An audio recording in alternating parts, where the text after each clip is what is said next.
Welcome back to the channel. Today, we are stepping into a space that every human being, regardless of age, background, or belief, inhabits daily: the space of the mind. More specifically, the space of negative thoughts.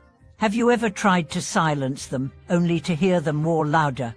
Have you ever judged yourself for having them, or tried to distract yourself from them, only to feel more overwhelmed later?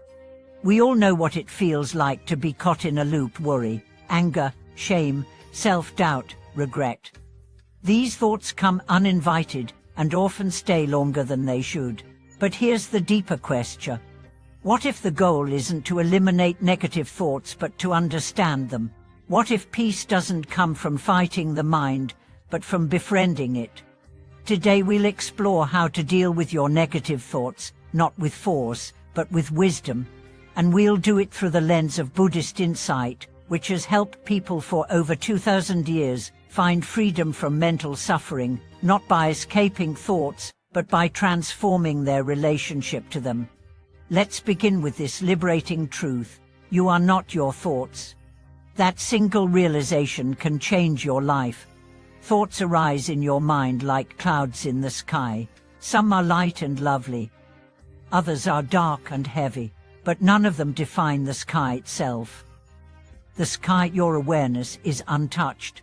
It is the space in which thoughts appear and dissolve. In Buddhist philosophy, this awareness is called mindfulness, the ability to see a thought without becoming it. It's not about stopping your thoughts. It's about stepping back from them, watching them like passing cars on a road, without jumping into each one and being taken for a ride. Let me give you an example. Say a thought arises: pie not good enough. In most cases, you react immediately. You believe it. You feel the sting. You remember moments that seem to prove it. You spiral. But what if, instead, you paused and said, there's the pie not good enough thought again. Notice what just happened. You didn't fight the thought. You didn't believe it. You simply noticed it. Like a cloud drifting across your inner sky. That's the first practice: naming the thought, noticing, creating distance. In meditation, this is called enoting. You see a thought, name it: worrying, judging, planning, remembering, and gently return to the breath. This doesn't erase the thought, but it softens its grip, because you're no longer inside it. You're observing it from the outside. For now, here's the second truth: thoughts are not facts. Just because your mind says something doesn't mean it's true.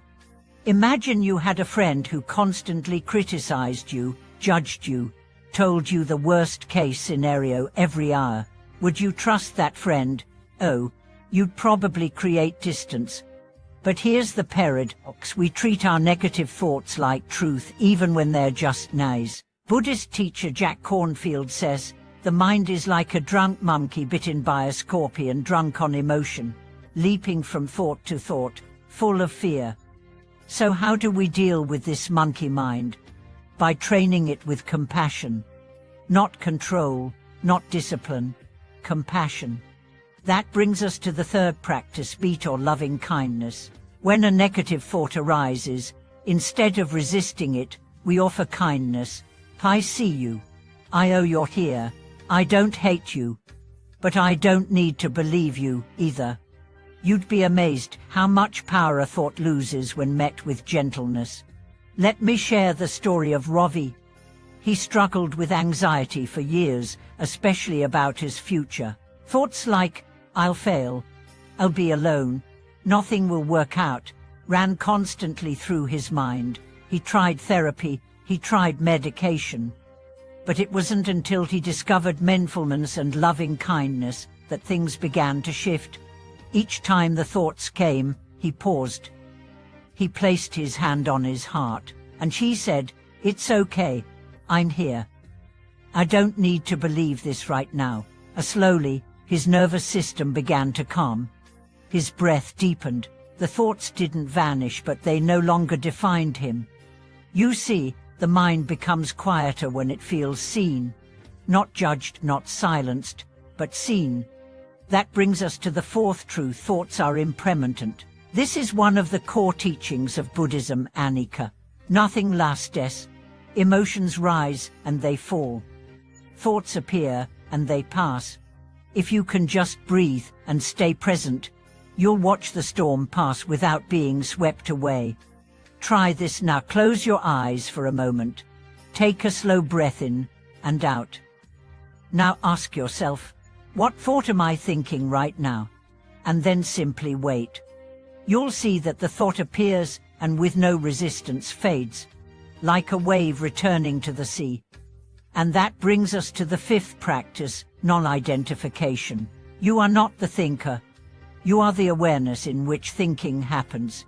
This is the space of true strength, of unshakable clarity, of inner power. In that space, you stop being a victim of thought. You become a witness, and a witness can choose how to respond. That's what Buddhism teaches, not to be passive in the face of negativity, but to be wise. To respond, not react. To see, not cling. You don't need to win an argument with your mind. You just need to stop attending every debate it invites you to. So when negative thoughts arise, pause. Name it. Don't believe it blindly. Offer kindness. Watch it pass. And then, a return to your breath, to your body, to the present moment, because that's where life actually happens. Not in your thoughts, but in now.